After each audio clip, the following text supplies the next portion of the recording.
भैया आपका जो मशरक है लोगों की आंखों के सामने शमशान में तब्दील हो गया। यहाँ पे सैकड़ों परिवार बर्बाद हो गए और सैकड़ों लोगों की मृत्यु जहरीली शराब के वजह से हो गई। इसमें लोगों की मृत्यु जो हुई इसके लिए सबसे बड़ा दोषी आप किसको मानते हैं? तो दोषी मेरे नज़र में अगर देखा जाए तो माफिया और प्रशासन दोनों। और यह दारू और यह जहरीली कांड मशरक को कलंकित किया है, मशरक के इतिहास को कलंकित किया है। छोटे मोटे मछली दरोगा उरोगा सस्पेंड जो हो रहे हैं ये तो छोटे मछली है, बड़े मछली तो अभी तक कोई सामने नहीं आया है। तो मैं सबसे पहले तो पूरे सारण वासियों से निहोरा करना चाहता हूँ कि भाई जिंदगी बचा लो, मत पियो दारू, अभी दारू के तरफ देखो भी मत। अगर आप दारू पीते हो तो आपका परिवार सुरंगा हो जाएगा, आपका बच्चा अनाथ हो जाएगा, रोड पे आ जाएगा। मुख्यमंत्री जी कह रहे हैं कि मैंने एक बार नहीं 100 बार कहा है कि शराब जो पिएगा वो मरेगा, और जो शराब से मरेगा मैं उसका मदद कैसे करूंगा? मैंने तो शराब बंदी किया है। और आप सुधीर भैया मुख्यमंत्री जी से उस परिवार को बचाने की मांग कर रहे हैं, उस परिवार को राहत दिलाने की मांग कर रहे हैं, तो कहीं ना कहीं ये बातें तो सेटल नहीं हो रही है। मुख्यमंत्री जी आक्रोश में ऐसी बात कह गए होंगे। इस वक्त हम लोग मशरक में हैं और बगल में हमारे बड़े भैया युवराज सुधीर सिंह बैठे हुए हैं जो किसी पहचान के मोहताज नहीं हैं।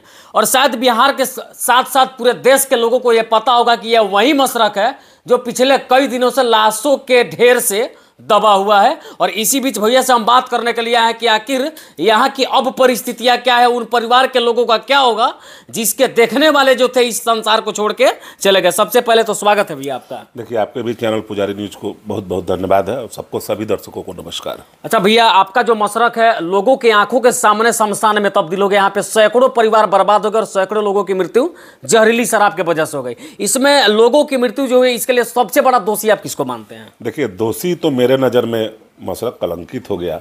आज तक ऐसी कभी घटना नहीं हुई थी हमारे एरिया में, यह पहली ऐसी घटना है। तो दोषी मेरे नज़र में अगर देखा जाए तो माफिया और प्रशासन दोनों है। माफिया और प्रशासन दोनों है। अगर प्रशासन उन माफियाओं को श्रेय नहीं देती तो वो माफिया ऐसा काम नहीं करते। बिल्कुल कि जितनी भी आप कह रहे हैं कि शमशान हो गया मशरक, सचमुच भाई शमशान हो गया। बहुत दुखित भी हूँ, चेहरा से भी आपको लग रहा होगा क्योंकि मेरे घर के आंगन के सभी लोगों की मौत हुई है और जिनकी उम्र अभी 17 साल 20 साल 22 साल 42 साल, अरे कोई भी अपनी पूरी ज़िंदगी नहीं के करीब पहुंचा था। और यह दारू और यह जहरीली कांड मशरक को कलंकित किया है, मशरक के इतिहास को कलंकित किया है। और हम लोग हमेशा प्रयास करेंगे कि ऐसे माफियाओं का पर्दाफाश हो और ऐसे पुलिस अधिकारी का पर्दाफाश हो। बहुत जल्द ही आप लोग के सामने मैं कल मिलूँगा पटना में, जहाँ जाना है मुझे, जाकर अपनी सारी बातों से अवगत कराऊंगा। इसके पहले भी मैंने सारण एसपी हमारे बड़े भाई संतोष राय जी को भी मैंने अपनी बातों से अवगत कराया है। उन माफियाओं का, उस अधिकारियों का नाम दिया है, लेकिन काश वो कार्रवाई किए रहते। ये दिन नहीं देखना पड़ता।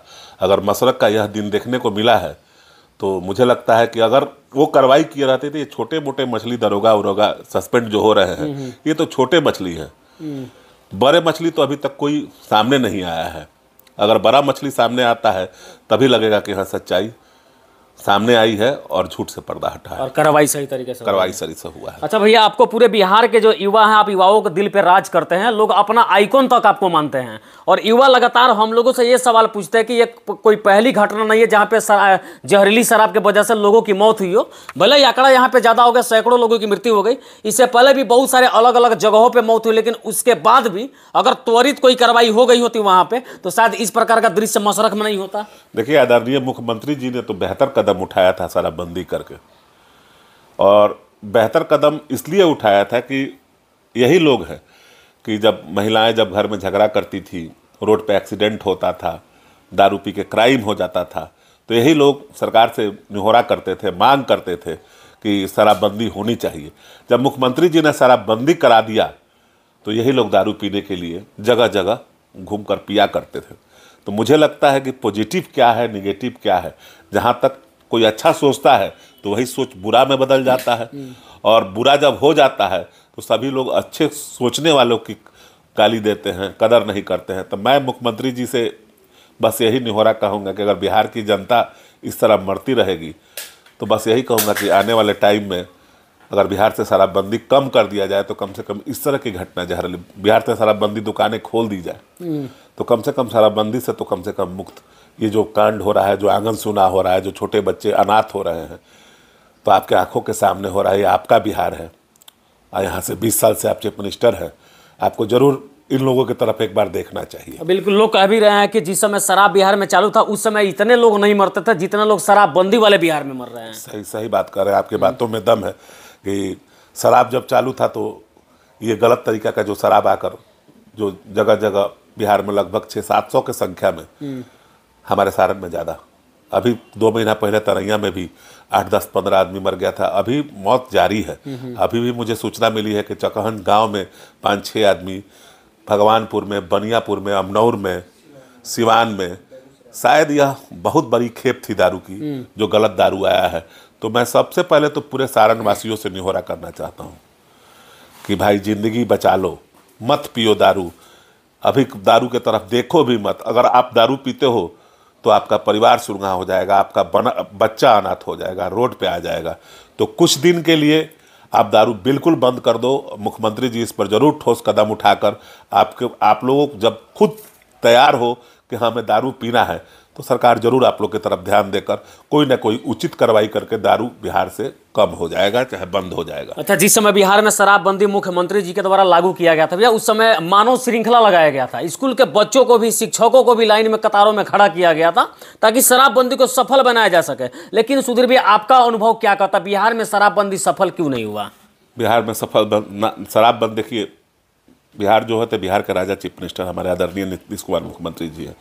राजा जो होता है वो सारी चीज़ प्रजा का जिम्मेवार होता है, उसके सरकारी तंत्र होते हैं, उसके मंत्री होते हैं, वो सब कुछ होते हैं। तो मैं तो बस यही कहूँगा कि राजा जब अपने राजपाट को ढंग से नहीं पूरा कर सके, नहीं चला सके, तो वैसे राजा अगर यह तांडव में बन जाए, यह मृत्यु का दर जो बढ़ते चला जाए, तो वैसे राजा से लोग अवहेलना करने लगते हैं, उल्टा सीधा बोलने लगते हैं और रोड पे उतर जाते हैं, सड़क पे उतर जाते हैं। तो वैसे राजा को कम से कम ध्यान जरूर अपने प्रजा को रखना चाहिए, और प्रजा को ध्यान रखते हुए मैं कहूँ वैसे पदाधिकारियों को ना बख्शे जो इसमें लिप्त हैं।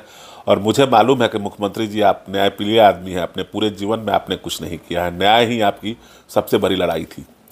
तो न्याय कीजिए और वैसे लोगों को सामने लाइए, समाज के सामने लाइए, वो माफिया जो धन अर्जित किए हुए हैं और जो काफ़ी संख्या में है, उन संख्याओं को ख़त्म कीजिए और इसके लिए एक टीम गठित कीजिए, जांच कराइए कि हाँ यह आदमी लिप्त है कि नहीं। मैं ये भी कहूँगा कि किसी निर्दोष के साथ ऐसे भी हो रहा है कि निर्दोष को नाम धर के अलग अलग पॉलिटिशियन लोग आ रहे हैं, अलग अलग बात कह रहे हैं, निर्दोषों का नाम रख रहे हैं। तो ऐसे निर्दोष को भी ना फंसाकर अपनी राजनीति की रोटी नहीं सेकनी चाहिए। जेन्युइन कार्रवाई कीजिए, और जेन्युइन कार्रवाई का मसलक ही नहीं, हम लोग पूरे बिहार के नौजवान समर्थन करेंगे।